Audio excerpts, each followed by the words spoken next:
Hello and welcome to Irresistible You, Ignite Your Passion and Purpose. I'm your host, Karen Seltz. So happy that you've joined me tonight. We are going to talk about the power of forgiveness, how forgiveness helps you to heal and to really live your best life. And that consists of being healthy, being happy, being joyful, being energetic. Because you may or may not know that the opposite of forgiveness is judgment. And anytime we judge somebody, our heart goes, whew, it slams shut. My dog just jumped. It slams shut. Our body contracts, cellular functions shut down, nutrients aren't absorbed, and it creates dis-ease in the body. So it's really important if you want to live a happy, healthy, energetic life, that you learn to cultivate this practice of forgiveness. And for me, of course, it always starts with this guy right here, or this girl, whatever. So tonight I'm going to take you on a journey. We're going to talk all about forgiveness. And at the end, I'm going to share with you an exercise that you can screenshot if you would like, so that you can cultivate this practice, because it is a practice. It is not a forgiveness perfection. That would be an oxymoron, wouldn't it? Yes, it would. So let's rock and roll and talk about hold on a second, the power of, I forgot to hit screen share. Let me do that first. All right, let's do it. I was ready to slideshow without sharing my screen. That doesn't work. And maybe it's my first time. Not really. All right, so what is forgiveness? You've heard probably a lot of different definitions of it. I believe, from a spiritual perspective, it means to release another person from the perceptions you have been projecting upon them. So really, it becomes an act of forgiving yourself for your projections. And we're going to talk a lot tonight about projection. We're going to talk about judgment. We're going to talk about all those things. So the definition is really just to release another person from the perceptions you have been projecting upon them. And the opposite of forgiveness is, drum roll please, I know it's right on the screen, it's judgment. Judgment. So anytime you judge somebody, you actually elicit guilt within yourself. Your body, your soul, your consciousness knows that you're really not, it's not really about them, it's really about you. And that it's not what your soul is here to do. We are not here to judge other people. We're not here to judge ourselves. We are here to extend love. So what is projection? Yes, there's the whole psychological field of projection. And this is a big part of what I'm going to talk about, but it's also from a spiritual perspective. So projection is an act in which you physically try to deny your ownership of everything you have judged as unworthy of you or unwanted by you. So you kind of throw it out on whoever is closest to you, whoever's passing by. And I'm going to stop sharing for a second here. Basically, when this happens, when something comes up in me specifically, one of the easiest places for me to notice this is when I'm ending a romantic relationship. I have all kinds of judgments at that point, like he didn't value me, he didn't see my worth. But who am I really mad at? Who am I really judging? Me. I didn't see my own worth, so I probably put up with some things that are not in alignment with who I choose to be. Or, maybe I stayed in it too long, or maybe I ignored certain things, but it's not the other person. If I'm really, really full, and by that, I mean, I recognize who I am, I feel my worth, I know that I'm lovable, I know I'm valuable, then there's nothing anybody else can really do to me to take value away from me, including treat me poorly or whatever, a way that I don't choose to be treated. So that is a place in relationship where I really get to practice this this process of forgiving. And I forgive other people for the perceived wrongs when really, after I'm in it for a while, after I go through the cycle, okay, which we're going to go through later, like when I do the exercises and I'm like, okay, who am I really forgiving? Myself. So I just wanted to share that and offer that perspective with you, because for me, that's what it comes down to. And I've been practicing this a long time. Trust me, I didn't start there. I used to feel like I was a victim of a lot of different things and a lot of different people. And it turns out that I was projecting on them, and there were things I wasn't ready to look at yet. And that didn't make me a bad person, didn't make me unspiritual, didn't make me unlovable, just meant I wasn't ready to heal them yet. And I was judging my judgment of myself and of other people. And I don't know if you can relate to that, but when I first found out about this concept of being judgmental, I rejected it. I'm like, I'm not judgmental. And until I started looking for it, I'm like, oh my gosh, I'm judging everybody and everything, and mostly myself. And then I started judging myself for being judgmental. I'm like, oh, so whatever you take from this tonight, please be gentle with yourself, because the most painful part of this process is when you start noticing how judgmental you are. And we all get to go through it. It's part of the process of healing all of the stuff that we have thought was unlovable about us. So we put it out on other people. But let me tell you a secret. We all have every single characteristic within us. So part of becoming whole again is taking those pieces that we put out here on other people and bringing them back in to restore our own wholeness, because that's all there is. We're just healing. We're healing. That's it. All right, I'm going to share again. So remember, nothing you experience has been caused by anything or anyone outside of you. And what that means is you are not just an actor in your life. You are the author. You are the director. You are the producer of your entire movie. You are the casting director. You choose all the characters that show up for you, and not necessarily consciously, pretty much 100% guaranteed not consciously. So this is your soul or your unconscious bringing into your field the people that are going to help you to heal what's ready to be healed. So you are the sole creator of everything you experience. And it's a hard pill to swallow when you first hear this concept, but stick with me. If you are the creator of everything you experience, then and only then do you have the power to change anything. If you're a victim of anything, you are at effect, not at cause, and you can't change anything from that perspective. So when you take back the ownership of everything you are experiencing, then you can make a different choice. You could say, I see what I'm creating here and I don't really like it and I don't want to live like this anymore. So I'm going to make a different choice. And you have the power to do that when you're the creator. When you are just an actor or a victim, you don't have any power. So even though it's hard to be responsible for everything, I think it's harder to be a victim, because then you have no choice, no hope. So projection is an attempt to deny that you are that powerful creator that we just talked about. So you're like, no, not me. I didn't cause this. I didn't create this. I was a victim. He did this. She did that. My boss did this to me. My coworker talked behind my back. Whatever it is. My kids didn't do the dishes. You can tell that was personal, right? But I'm creating that. I'm creating it.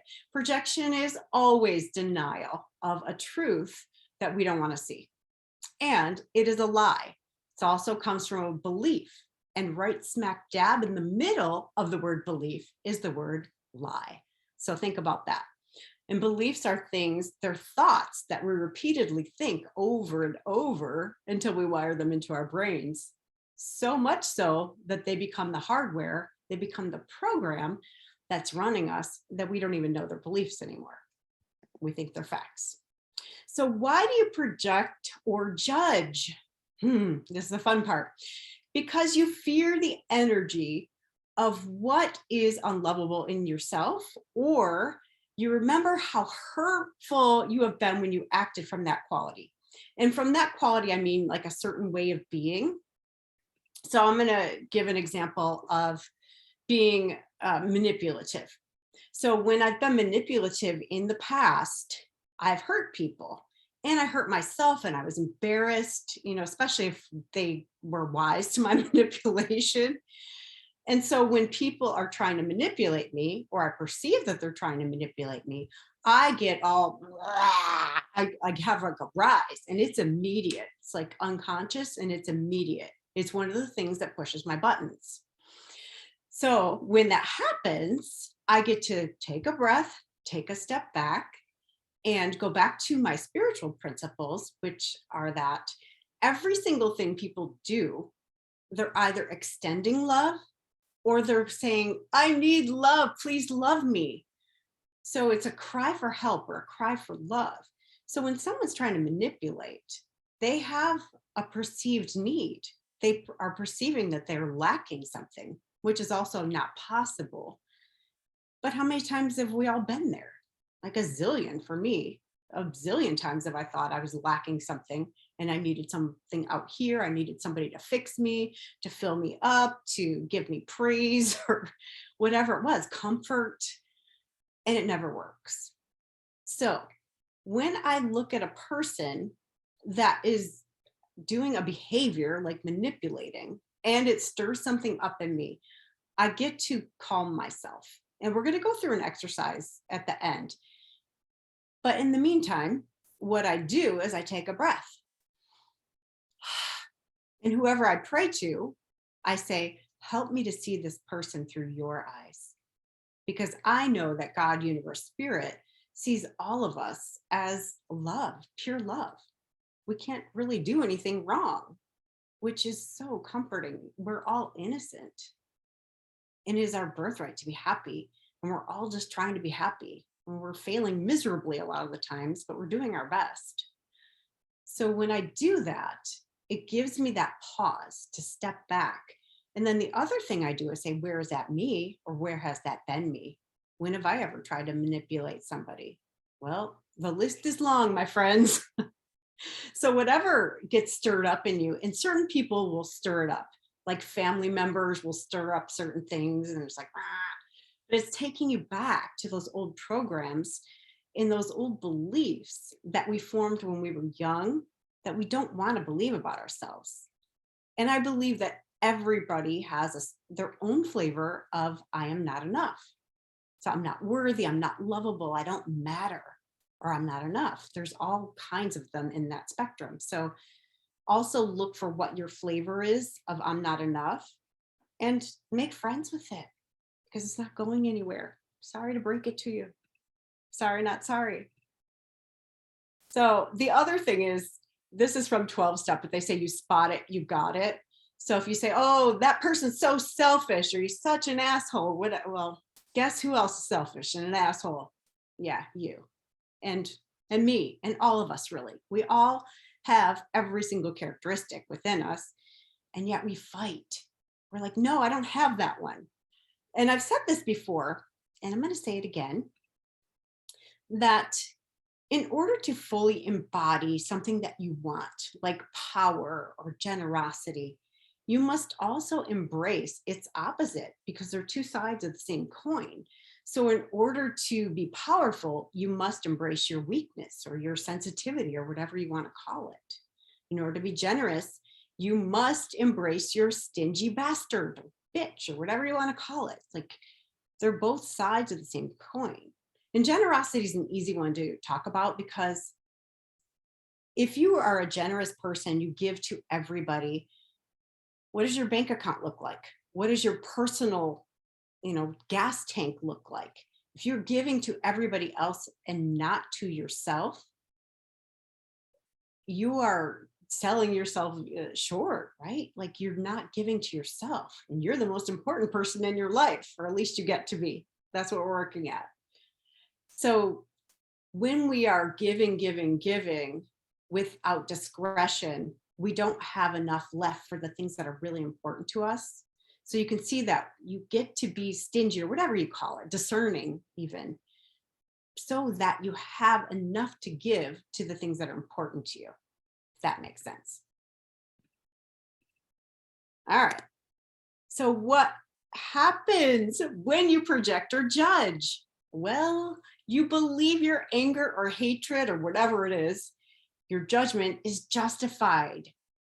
And think about how many times this has come up for you. You know, somebody did something wrong to you, you know, somebody went behind your back and they got the promotion at work. And you get to be right about your projections or your judgments every single time. And if you're right about it, what does that do to your body? And does it change the situation? No. And you may have heard this. They say like resentment is like drinking the poison meant for your enemy and expecting him to die. Because you are literally poisoning your body. Every time you judge someone, you are separating yourself from universal mind, from love, from comfort, from God, from universe, from spirit. And not that you can separate, but you think you're separating, if that makes sense. So your focus goes elsewhere. You're listening to the wrong voice, essentially. So when you judge or project, you immediately, your body starts to contract. And you experience emotions like guilt, maybe even shame.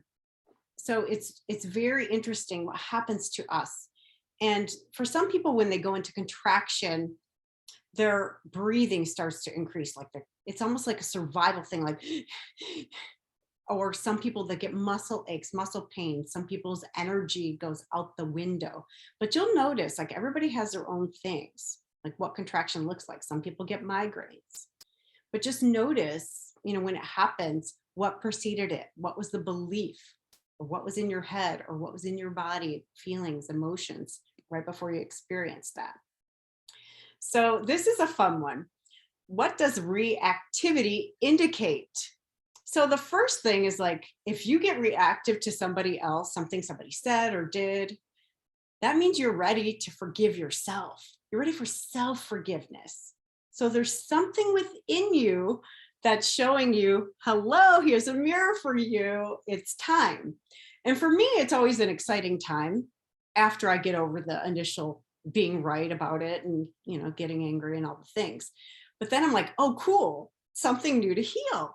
Right. And you can have fun with this stuff, or you can like say, I don't want to do this. This sucks. But I choose to have fun. For me, you know, why not? Because here's what I know. You will continue to project onto others what is unhealed and unforgiven in you until you're willing to look at it and heal it. So your soul is gifting you with opportunity after opportunity to heal this stuff until you're willing to do it. So you may have noticed that you keep getting the same situations, like, why do I keep attracting the same kind of men? and then you go like, that your soul will be like, well, you didn't learn the first 27 times, so here's another one. What are you going to do differently this time? What will you choose this time? So you get to choose. When you notice it, the first thing I would say is be gentle with yourself. Like, oh, interesting. And be curious. Like, oh, I see I'm judging someone. I see I'm really pissed off here. And then you get to choose in that moment. Am I going to react the way I always have, which will guarantee you're going to face the exact same situation again, only it'll probably be louder? Or am I going to choose to be someone different? Am I going to choose to be calm? Am I going to choose to be spirit-led? Am I going to choose to be relaxed? Am I going to choose to laugh and say, why am I sweating this? What's the big deal? I mean, you get to choose who you're going to be, what you want to experience, and what you want to feel. So just be aware of that. You have a choice. How forgiveness heals. All right, so you are a conduit of energy. And I want to talk about this because I experienced it in such a phenomenal way when I was in Cancun at a Dr. Joe Dispenza week-long advanced retreat. So I had done this meditation called Body Electric. And my body was literally like, zzz, it was buzzing like power lines. And there was a guy who had rented an electric car at the beginning of the week, and it sat in a parking garage the entire week. And he was going to drive us, me and a couple women, to these caves. And he went to start it, and it was, of course, dead. And I said, let us start your car. I mean, my body's electric. Surely in the infinite realm of all possibilities, there's a potential for us to start your car. I mean, we've been doing healing of people's bodies and all this stuff. So after some, discussion, he was not really having it, to be honest. They told him he would have to call a taxi to give him a jump. And then he's like, okay, go try. So this other woman and I, we got the key, we opened the hood, we did this. We like rubbed our hands together, which is a way to centralize your focus of attention. And we held our hands over the battery for maybe 5 seconds. And then the valet came with jumper cables. I'm like, okay, whatever. So I put the cables on this guy's car. And when the valet took the cables and he touched them together, they went zzz. And he's like, this car doesn't need a jump. It's got plenty of power. So I went in the car and pushed the button and it started immediately. So I am no different than you. I'm a conduit of energy. You're a conduit of energy. Everything's available to us. So I wanted to share that story with you because it's so real and we just don't realize our potential. So when you judge, you contract, making that conduit smaller. So you have a tube, maybe it's your spinal column, but it's going up into the universe energetically, up into everywhere, down to the earth. When your body contracts, you restrict the flow of divine energy into you. And love and fear, or love and judgment, can't occupy the same space. So when that flow is constricted, you're not able to really forgive. But when you start applying these principles and you start forgiving other people, the walls of that conduit expand and they're carrying divine love. And then you can breathe. You ever have that moment where you just are like, okay, I surrender, and you just like take that breath? When I'm working with clients, it's audible. When they're like holding on so tight to their beliefs and they're being right about it. And then they finally are like, okay, this is not serving me. I'm going to let it go. And they just drop it. There's always this at the end of that. So that's what you want to look for. It's like that feeling of relaxation that comes over your body, that peace that fills you up. Then you've forgiven somebody. So judgment versus forgiveness. Judgment is contraction, like we've been talking about. There's no space. There's only two ways to look at it, black or white, right or wrong. There's no space for curiosity. Forgiveness is peace, relaxation, trust, faith. And forgiveness allows that spaciousness within your consciousness to grow, where you can actually ask questions like, well, what else is possible? How else could I look at this situation? What am I being right about? All those things, because you have space. You're also not in a hurry to respond to anybody because you have space. All right, let's play. Let's do the healing exercise. So the first thing you're going to do is you're going to say to yourself, I am the source of my experience. Remember, you are the creator of your life. Nobody else. You're not just an actor. You are the creator, the author, the actor, the producer, the director, the casting director, all the things. So you say, I am the source of my experience and I'm feeling disturbed. What is ready within me to be healed? So you're going to ask, you're just going to pause and acknowledge that you're feeling crappy, you're feeling off, you're feeling judgmental, whatever it is. What's ready within me to be healed? And then you're going to breathe slowly and deeply. So you're not resisting it. So when you're allowing this judgment to just be, you're not resisting, because what we resist persists. So you're breathing slowly and deeply. You let your body soften and relax, and you ask, what ways of being or characteristics am I seeing in this person? Now, you could be judging a murderer that you see on television. surely, I mean, I would think that you probably never murdered anybody. But what characteristics does this person have in order to actually take a life? So maybe they're selfish, self-centered, egotistical. Like, you just make a list of all the things that you're judging about a person. And it could be somebody that you know or somebody like on the news. So you're going to work on that. You're going to make a list, and then we'll go to the next part. And then you're going to ask yourself, when have I ever been this way? And it might have been a long time ago. It might still be now. You're going to continue breathing and relaxing and remaining as neutral as possible. And you can take screenshots of all these. I'll go back a screen if you wanted to take a screenshot. So you're continuing to breathe and relax and accept whatever is coming up for you, because it could be something you had buried a long time ago. Like, I had something come up where it was in first grade. This girl said, "Here, hold my hand." And we ran and we like knocked a guy over, a kid in our grade by our, with our arms. And I felt horrible about that. Like, what was that boy feel? Like there's something wrong with him that we would do that to little girls. And, to this day, I'm 54 years old. So nearly 50 years later, I'm still carrying it. So you never know what's going to come up, and you get to be gentle with yourself and just love yourself right where you are. Say, it's okay. It's okay. And you look upon that energy or that way of being, like, I don't even know what you want to call that. Like, I don't know. I was 6 years old. I was being selfish. I was being silly. I don't know. And you honor it. And you can say, I can see that I just wanted acceptance from my friend. And you love it. You love it. You don't tolerate it, because if you tolerate it, it's going to keep coming up. You love it. And you look at it like, I created that and it is good. And now I'm done with it. I'm done with that way of being for now. Your creations will keep coming back to you so that you can embrace them. When you think, yeah, it's okay, it's all right that I did that, I was 6, and if you justify it, it's totally different than embracing it.